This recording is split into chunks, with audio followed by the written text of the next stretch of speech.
everyone hear me? All right, great. Thank you. So first, I just want to say it's always weird when someone introduces you, and I felt like Martin Luther King Jr., who's sitting there, Ralph Abernathy, introducing him, and I asked myself, like, who is this guy really talking about? Until I realized that it's me. Spoiler alert, I am formerly incarcerated, as you heard from my bio. But I just wanted to share with you a little bit about my story.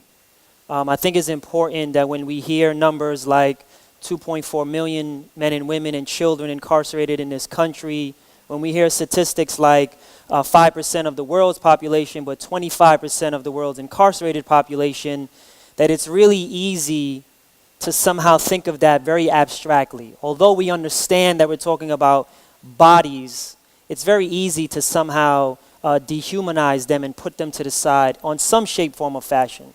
And hopefully present company excluded, but all too often that happens. And so it's very important, and I thank Pastor James for creating this space for someone who is formerly incarcerated to come to share my story, not from the perspective of that I am exceptional. Because I will warn you, my story is very exceptional. And there are people who will tell my story and say, well, that's because Khalil is exceptional. But the reality is that I am not exceptional.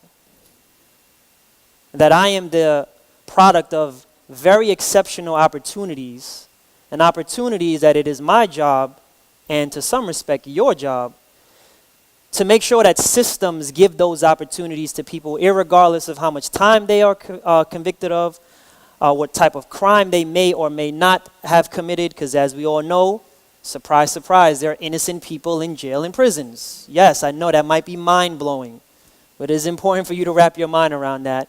And irregardless of whatever their behavior was before they came to jail or prison. So my name is Khalil. I grew up in a neighborhood called Southside, Jamaica, Queens. How many people has heard of Southside, Jamaica, Queens? Is anyone from Southside, Jamaica, Queens? All right, I got one person in the back. Just, it's me and you. It's not just you, it's me too. And so Southside, Jamaica, Queens is one of 7 neighborhoods in the New York City area that has historically and continues to feed almost 70% of the New York State prison system. And so let's put that in some context. New York State has 62 counties. So that means that outside of the 5 counties in the New York City area, there are 57 other counties to the north and to the east of us. And there are 7 neighborhoods in the New York City area that feed 70% of the New York State prison system. And so Southside Jamaica Queens is one of those neighborhoods. And it probably wouldn't take a large amount of guessing for you to figure out what some of the other neighborhoods are. And so growing up in this neighborhood as a young person of color and not really quite understanding what that really meant, there were a lot of things that I was exposed to, a lot of things that became normalized, glorified, and in some respect, so sought after that I put aside all of my morals and my ethics, and I did things that I knew that my mama would not agree with had she been standing right next to me, but yet and still I did it because I had this flawed perception of who I was supposed to be. And it's a perception that as much as we would love to put it at the feet of things like pop culture and hip hop and movies, the reality is that society told me who I was. And they told it to me in some respects covertly and sometimes overtly. And how they told it to me was that my community having law enforcement as occupiers was something that was just kind of came with the territory.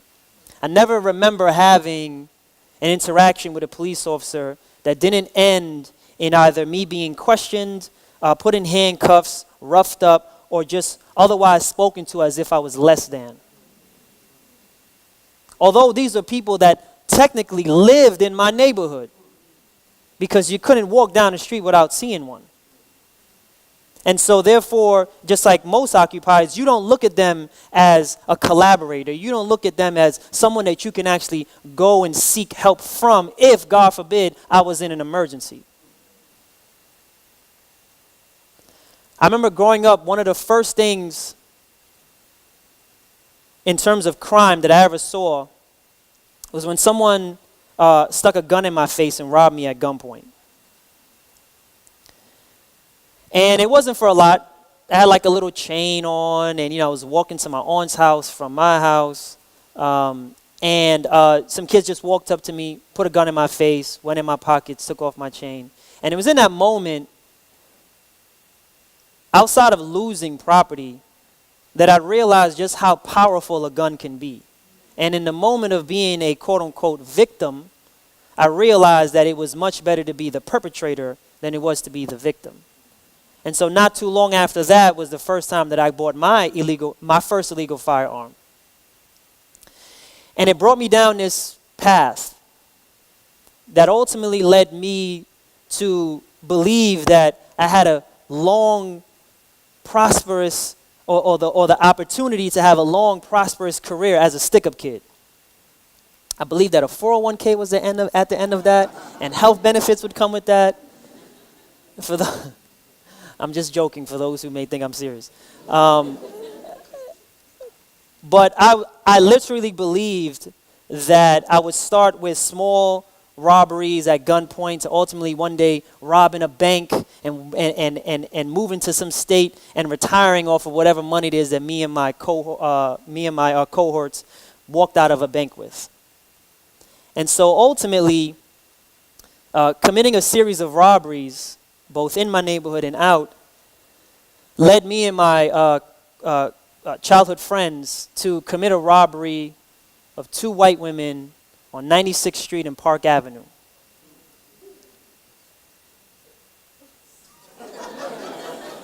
I think I should just stop right there, right? Point made. And so if anyone in the room for whatever reason you're not aware of the 2 areas I mentioned, Southside, Jamaica, Queens, and 96th Street and Park Avenue, just understand that for a fact, 96th Street and Park Avenue is not like Southside, Jamaica, Queens. It is quite the opposite in many respects. And so myself and 3 of my childhood friends committed this robbery, got into a car, was subsequently pulled over by NYPD because, surprise, surprise, we were in a different neighborhood, so to speak, in a car that just did not fit the financial resources of that area, so to speak. All right? And so we were driving around in a Nissan Altima with dark tints. And so here, 3 young men of color get out of a car, commit this robbery, get back in the car, and we're pulled over.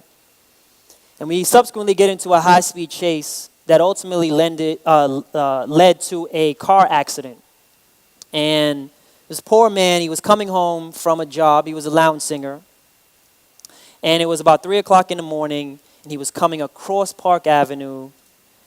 And so who can imagine coming across Park Avenue at 3 o'clock in the morning that there would be another car barreling down Park Avenue going 70 miles an hour, and we T-boned the car. And so this poor man almost lost his life.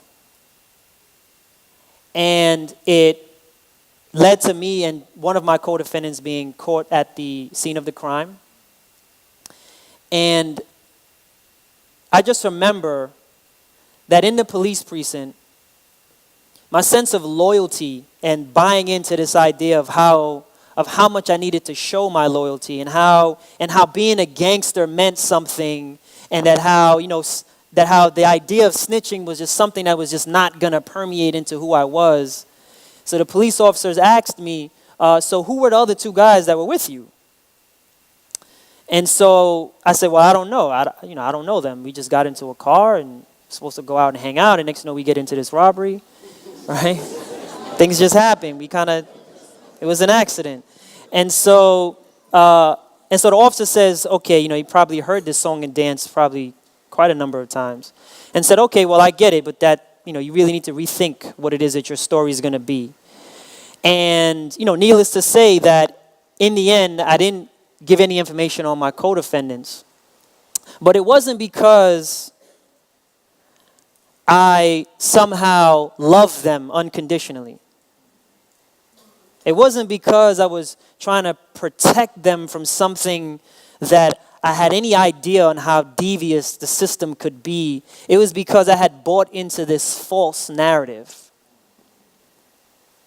A narrative that I would argue and say that many of our youth are told, either covertly or overtly, even when it comes to them wanting to talk about trauma that may be related to a crime that happened to them, but because they're a man, they're not supposed to cry, or they're not supposed to talk about that. They're supposed to just suck that up and keep on moving until it reaches a point where the only time that you have to talk to somebody is in a jail cell.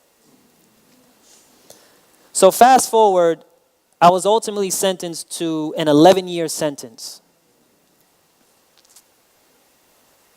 And so I was 20 years old, looking at a prison sentence that was more than half the life I had lived up until that point. It's my first time I ever got into a serious incident with the criminal justice system. I was charged with a felony. There was someone who was hurt because of our crime. Despite my track record, I was a high school graduate. And I had many opportunities that could have turned my trajectory away. Those same opportunities that the judge could have taken advantage of. But instead, when he looked at me, he already knew he was going to punish me. The question was how much he was going to punish me. And so I strongly believe that I was punished as well as my co-defendants for who we did our crime to as opposed to what we did. Because I would argue and say that had we robbed two women of color in Southside, Jamaica, Queens, I probably would have not gotten an 11-year prison sentence. But because we were four young men of color who came out of a quote-unquote bad neighborhood and came into a quote-unquote good neighborhood was essentially the reason that we were being punished. And the judge essentially said that as much as he could on the record. And so I went upstate, landed in a maximum security prison. Yes, this is the worst case scenario. Yes. And so here I am, never having any experience in jail or prison, sitting on Rikers Island for the first time for 6 months, went upstate looking at an 11-year prison sentence and landed in a maximum security prison. And so I didn't know how I was going to do the time that they gave me. I quite honestly didn't even look at what my release date was. But one of the things that becomes very clear to you when you are in a maximum security prison with an 11-year sentence at 20 years old is that you are, as hard as it may seem to understand this, you are actually the exception. And what I mean by that is that at one point, my neighbor in the cell next to me was 1 year older than me, and he had a 999-year sentence. Because New York State doesn't have life sentences anymore. There's no more natural life that you can die. So instead, they just give you 999 years. And so one of the things I learned very quickly is that as hard as it was for me to wrap my mind around 11 years, I was not going to complain very much. But it also made me realize that I had an opportunity that many people that I was incarcerated with would not. Is the opportunity to go home and change the story that was going to be left about me. But the first year of my incarceration, I did not have that epiphany. The first year of my incarceration, I was very much still the same person. I was hanging around the same character types, just different names, different faces, different stories, but it was the same character types. And definitely on a road where I would have been exposed to solitary confinement, violence, and so on and so forth. But one of the things I didn't realize about Greenhaven is that it is a facility that is program rich. And so what that means is that there are programs in this facility that were designed and implemented and facilitated by the men who were incarcerated for the men who were incarcerated. And so it was my first real exposure to the mantra that those closest to the problem are closest to the solution. Because we have the most to lose if this doesn't work, and yet we have the most to gain if it does. And so any epiphany, any change of character that I had came at the feet of men who were incarcerated, men who committed violent acts, men who were deemed guilty by the criminal justice system and serving long prison sentences, and yet they were some of the most humble and meek and warm and loving and caring men that I've ever met in my life. And they invested something in me because they knew that somehow whatever I did on the other side of that wall was going to be a reflection of them. And so the first incident that I had of one of these men was on the tier. And so try not to think jail movie. And so there's a tier of about 42 cells, and on Saturdays they let you come out of your cell to clean up your cell. And it was during this 15 or 20 minutes that you'll see a flurry of activity. Somebody who's at the other end of the tier can now come down to the front end of the tier and vice versa. And so this older gentleman approached me. His name is Chico. And so everything that you hear about jail and prison and older men and younger men, I believe that 110%. On top of the fact that I had issues with my own father. And so I was at a point in my life where I was just like, I don't need nobody to be my pops. I don't need nobody to be my father. And here goes this old man trying to be my father. And so he comes up to me and he says, yo, I want to talk to you about this program. It's called the Youth Assistance Program. And we're working with at-risk youth who come into the facility. And we don't scare them straight. We talk to them. We share with them our stories. And you would be ideal for that program. And he started to tell me that the men who ran this program, while it was an exceptional program, were not reflective. They were not the messengers that needed to be in front of these young people. They needed younger men in the facility to be in front of them. But at that moment, I couldn't hear that. And so I told Chico, I said, I hear you, I appreciate that, but I don't know, I need to think about it. And one thing about prison, it will make your BS monitor very, very keen. And so Chico read that and he said, look, I get it. And he said, look, I get it. You need to think about it. That's great. But here's what you really need to think about. Do you want to continue to be a part of the problem, or do you want to be a part of the solution? And he literally left me standing there thinking about that. And so my first knee-jerk reaction, because I said I was a very different person, I was like, yeah, here we go. This guy trying to play mind games with me. Now this is crazy. Analogy, I don't even, what is that all about? What is that? It's crazy. And so once I simmered down, the answer to that question was actually very terrifying to me. Because I didn't know to what extent I was actually a part of the problem. But I did know for a fact that I was not a part of the solution. And I had not been a part of the solution.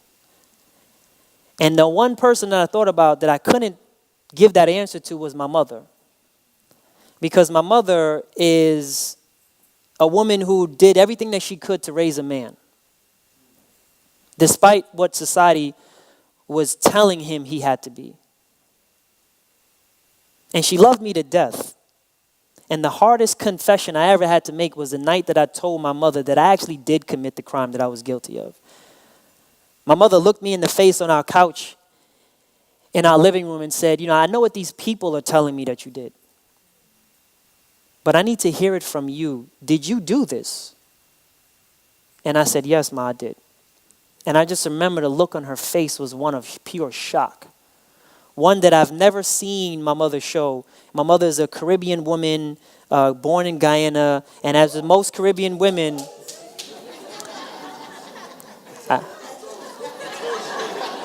I should have said that earlier in the presentation. Yeah. So, got it. Now I know your Achilles heel. Okay. And so And so, my mother raised me like most Caribbean women do, right? You go to school, you do good, don't mess that up. You graduate, and everything else is okay. And so when I graduated high school, she literally turned her head and said, yo, this guy, he's all right. He's going to be okay. And so I just knew that I couldn't tell her that I was a part of the problem. And so that worried me, because then I asked myself, what am I going to do with all of this time that I have? And so in the next 2 years, I underwent a transformation, both physically, emotionally, spiritually, psychologically, because I knew that I had an end date. And I knew that one day I was going to leave a prison. And I knew that I was going to have an opportunity to rebuild that legacy I keep talking about. And so I did a year of college. First time I ever sat in a college classroom was in a maximum security prison. I remember the first time I got an A on one of my first papers. I just believed so much that the professor was grading with a curve, and she was somehow being sympathetic to me. And I remember questioning this woman after class. And I said, well, why did you give me an A? I don't understand why. Like, this is not my paper. And she was just like, and this is a woman who teaches for many years on a college level. She was a professor outside of prison and was a professor inside of prison for many years before I came across her path, questioning her. And I remember she just looked at me, as with most professors do, and they said, this is his first time, right? Let me just take it easy with him. And she said, because it was worth it. I had never had anyone tell me that. And the first time that someone told me that was in a maximum security prison. I was able to undergo programs such as the Youth Assistance Program, but also many other programs that taught me about how to manage my anger, taught me, how to engage with other people, what my true role in society was as a man, as a husband, as a father, as a son, as someone who wanted to add to the positive benefits of society. And so because of all the programs that I had engaged in, I was able to win my appeal successfully. I was able to give back some prison time. And so I came back upstate in 2008 after spending another 6 months on Rikers with about a year and a half left on what was originally an 11-year prison sentence. And so I began a second level of transformation where I started to prepare myself for what was going to happen outside of those walls. And so fast forward, February 28th, 2010, I left prison with 2 commitments that I made to myself. One was that I wasn't going to go back to prison.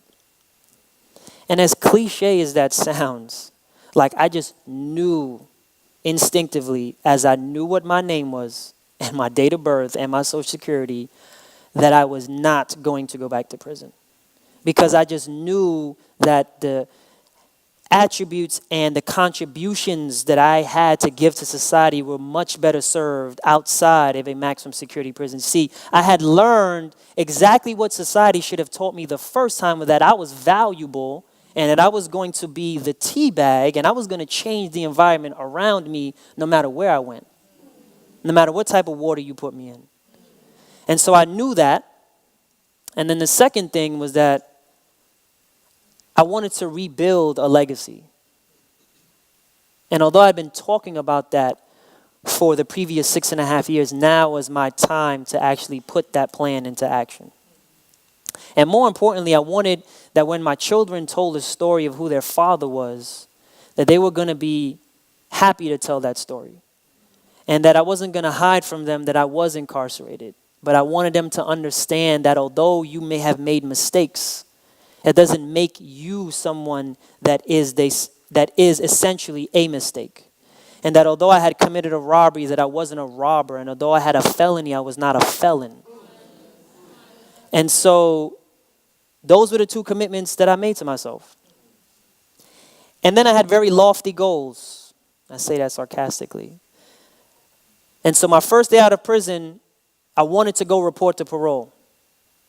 Because I wanted parole to understand that they weren't going to be the driver of my reentry. That they were going to be a passenger, and I was largely going to dictate what my reentry was going to look like. And so I remember when I walked in, the county that I came from was hit with 30 inches of snow in 24 hours. And so the fact that I was standing there in Queens getting ready to check into parole was something that they were very surprised at. And I remember when the woman said, Mr. Cumberbatch, you don't have to be here until Wednesday. And I said, yeah, I understand that, but Wednesday just didn't work for me. I'm busy on Wednesday. And so,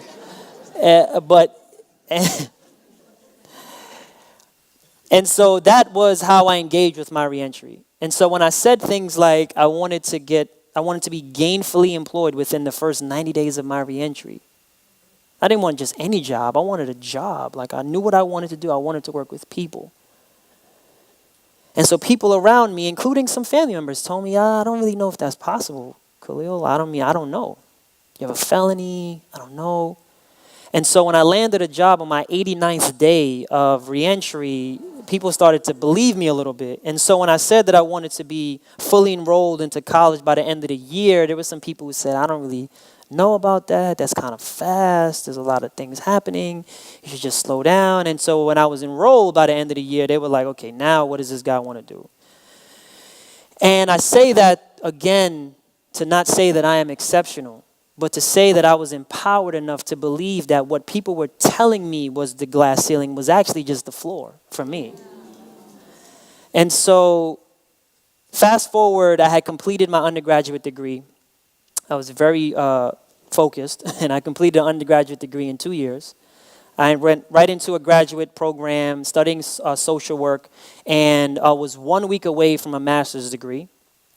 By this time, I had gotten married, had 2 young children, was successfully completed parole. I was home for about 4 years. And so now we're talking about May 8th, 2014. And so my wife and I get up, and we were getting ready for our day, as most people do when you have 2 young children, right? You got to get them up and get them ready. And I had class that night. And it was about 7 o'clock in the morning when my wife and I heard the doorbell ring. And so she goes to the window, she looks outside, and she says, it's the police.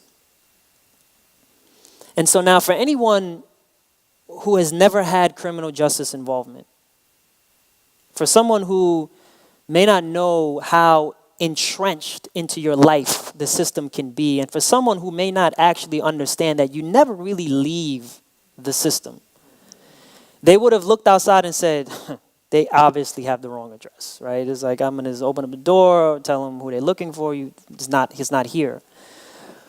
But for someone who does have criminal justice involvement, for someone who does know how devious the system can be, I knew for a fact that they were not there by accident. I knew that whatever reason they were going to present to me, that they were indeed there for me. And so when I went downstairs and I opened up the door and they asked me my name, and I told them, because at this point, I'm a tax-paying citizen, I'm a law-abiding citizen, I don't have anything to hide. And so they said that they were there to conduct an investigation and that they needed to ask me a few questions and could they come in. And so as a law-abiding, tax-paying citizen who has nothing to hide, I let them in.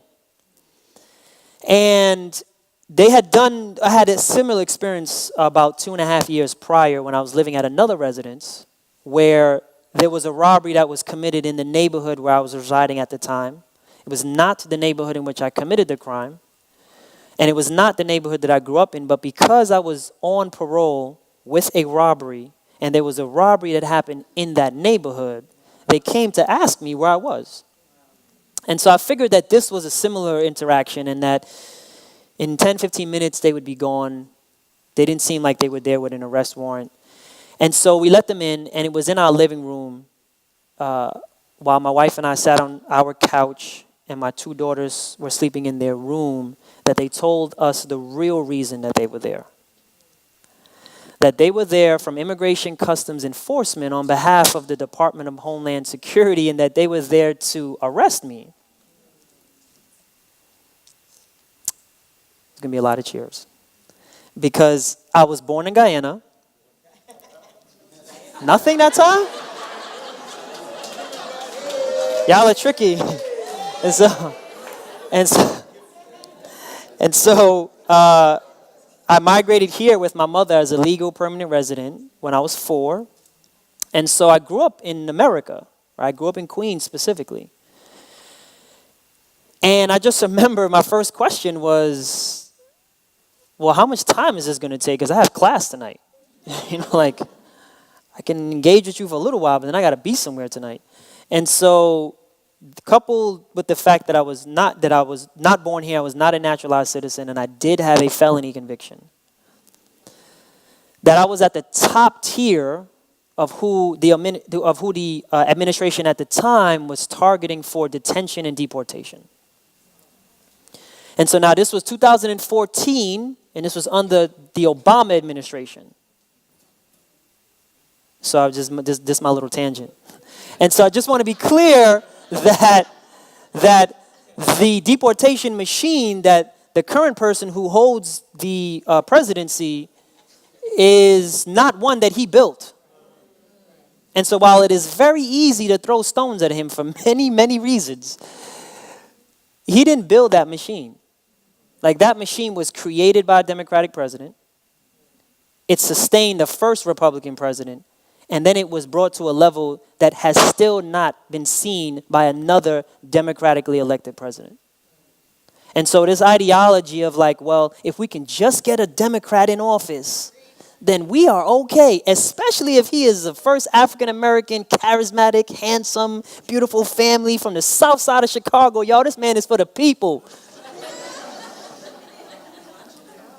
But yet and still, President Obama deported more people and ripped apart more families than all of the previous presidents in the 20th century combined.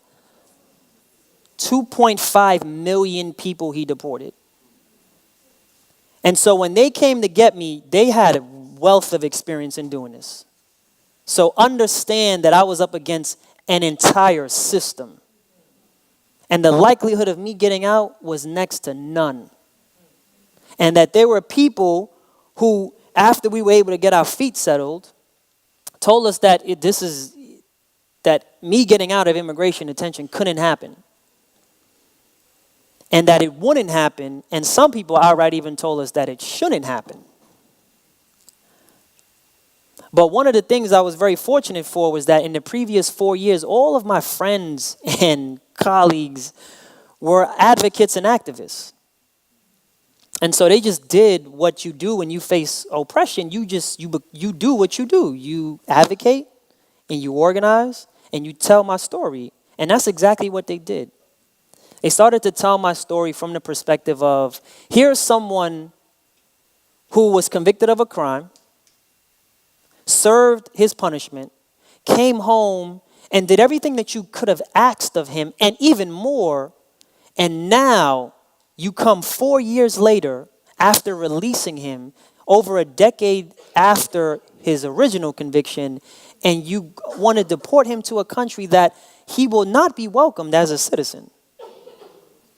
If I go to Guyana right now, they're not going to say, welcome home, you're welcome home. They're going to say, you're an American who just happened to be born here, but you ain't no Guyanese. And they'll be 100% right, because I grew up in the U.S. And so I wasn't returning to a society that I could have been a benefit to. And more importantly, that I was leaving all of my ties here, especially my 2 young children. And so I was held in immigration detention with all roads leading to me being on an airplane. When the government, because of all of the stories we were able to tell, because of all of the support that we were able to garner from me, they released me exercising what is called prosecutorial discretion. And so which essentially says that although you are at the top tier of who we are going after to detain and deport, we want to keep you in this country because you are a benefit to society. Because we were able to move the narrative so far away from convicted felon, violent robber, to father, community member, advocate, and someone who was just generally being beneficial to other people, particularly people leaving the same system that I was in. And so on October 10th, 2014, I was released. And this was my second reentry. And so as a part of my effort to get me out, the people who were working on behalf of my case applied for a pardon. And so if you think prosecutorial discretion was hard to secure, our current governor, Governor Andrew Cuomo, up until this point had not done any pardons, let alone for someone who was convicted of a violent offense. But on December 31st of 2014, I was on a phone with the governor's counsel, and he told me, Mr. Cumberbatch, you're going to be one of two individuals that are going to be receiving a pardon, and it's going to be to largely relieve the immigration consequences of your criminal conviction. And so it was me and this other gentleman who was from Cuba. So that's important, because even if they did order him deported, I don't know if you know, our relations with Cuba is not that great. And so they wouldn't have taken him anyway. He had a low-level drug offense, and he was an architect for like 3 or 4 decades before he received the pardon. So it was this guy and then me, someone who had this violent robbery offense. And so the governor took a chance in the sense that he could have went with someone that was more easy to give a pardon to, someone that was more easy and politically correct to explain. But we had shifted the narrative again so far away from the negative to the positive that he had no choice. And so on January 1st of 2015, I woke up for the first time in well over a decade with this sense of not having this system over my head. And so I asked myself, what was I going to do with all of this privilege? Because the reality is that I was the recipient of a lot of privilege. And that there were men who were in immigration detention with me who had identical situations. One of which was the case, our cases were so identical that if you just changed our names, the circumstances were almost the same, and yet he was deported to Guyana. And so my first reaction was, well, maybe I should just lay low. You know, like it's a pardon and I don't want to ruin it for other people. And that lasted for about an hour. I was like, no, that don't feel right. And so I decided that I was going to make a third commitment to myself. And that was going to be that I would tell my story, and I would tell it plainly. I would tell it truthfully, boldly, unapologetically. Because if I was quiet, then that means that I was somehow a co-conspirator of the same system that I know needs to be dismantled. And that just didn't sit right with me. And the fact that I had a pardon gave me a level of privilege that I could wield, because I didn't have to worry about the system coming down on me again. And so I decided that I was going to do that, and I was going to do it for the brothers and sisters that I had left not only in prison, but I had left in immigration detention. And so now I stand in front of you as someone who, in conjunction with some of the things that was mentioned in my bio, I am the Associate Vice President of Policy at a pretty large reentry organization called the Fortune Society. I have the privilege of lecturing at Columbia University School of Social Work on a class on mass incarceration. And I've been the recipient of many awards and many good things. But I want to say that any of the work that I do, my titles that someone at some point in my career decided that I'm somehow worthy of, is not what makes me the expert. That I maintain that the fact that I spent 6.5 years in the New York State prison system, the fact that I spent 5.5 months in immigration detention is what makes me the expert. And that if we are going to have a conversation around what do we do with mass incarceration, while we need allies, we also need to look to the people who have the most to lose and therefore the most to gain to lead any effort. Because I dare to ask you, what would other movements look like if we didn't go to the people who were directly impacted? I know for a fact that the folks in this room have been studying civil rights. And can you imagine what that movement would have been like if it was led by white people? Can you imagine what the HIV and AIDS movement would have looked like if it was not HIV and AIDS positive people who were up in who were up in arms in the street, causing a ruckus that said that we need this thing from a system? Women's reproductive rights. Can you imagine if, as a male doctor, I could have delivered 1 million babies if I was somehow trying to tell a woman what she's feeling innately about carrying a child? That although I could have delivered all of these babies, that I don't know what it feels like, and I would never know, barring some miracle, because I would never know what it feels like. I don't want to rule that out because it could happen. I mean, I don't want to. My point is that I could, as a man, would never know what it feels like to have another human being inside of me. And so if we're going to have these conversations, we have to look to the people who are the most impacted by these issues to empower them to lead the way. And that language is important. I remember there was a time in my life where I believed that I was a thug, that I believed that I was a stick-up kid.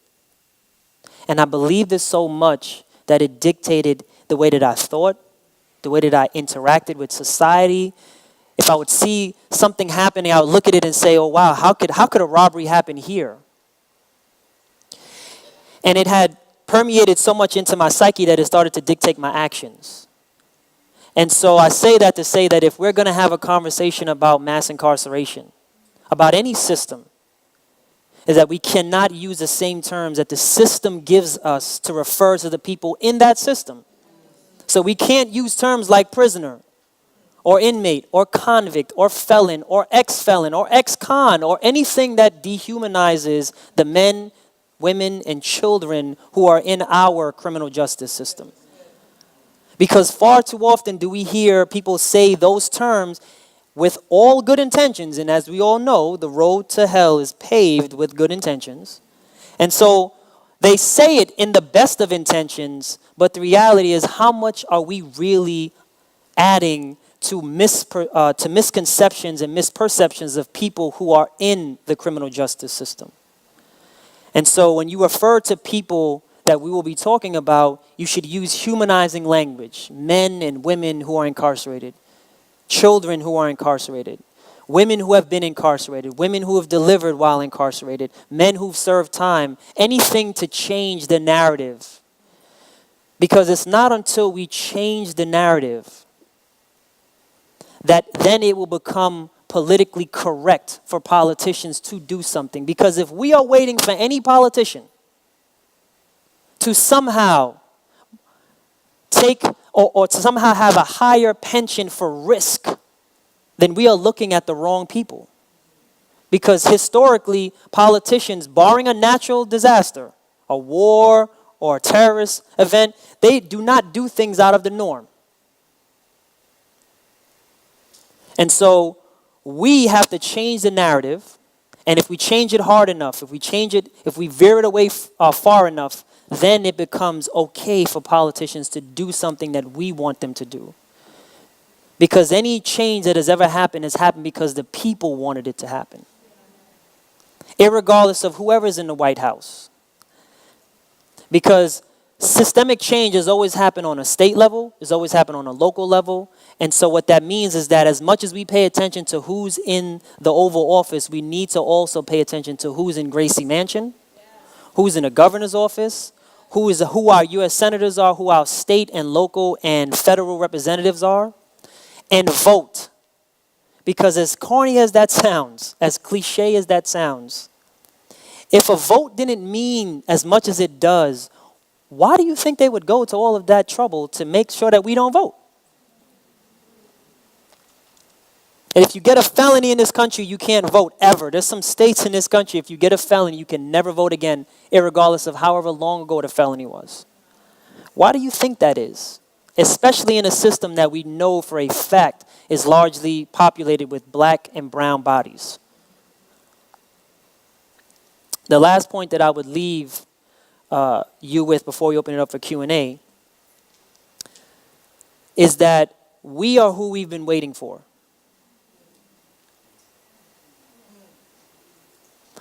I was in Jersey on Friday doing a similar presentation, and someone from the audience got up and said, "Can you tell me what the system is doing about the opioid epidemic?"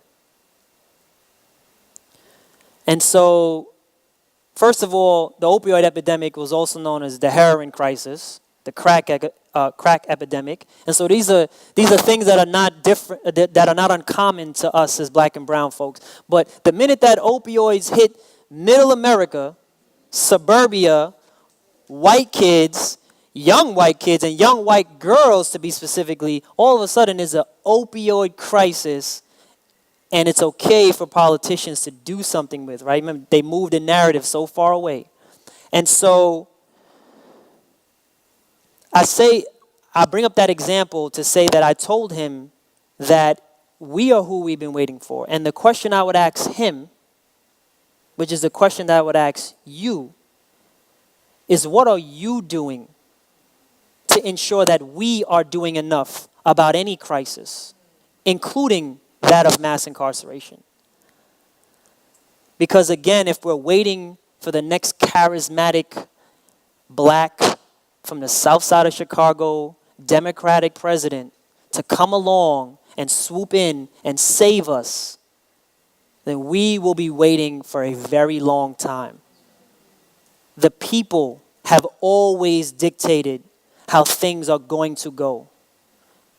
And if we do it together, both with people who have the most to lose and those who may not have the most to lose, change will be possible. Thank you.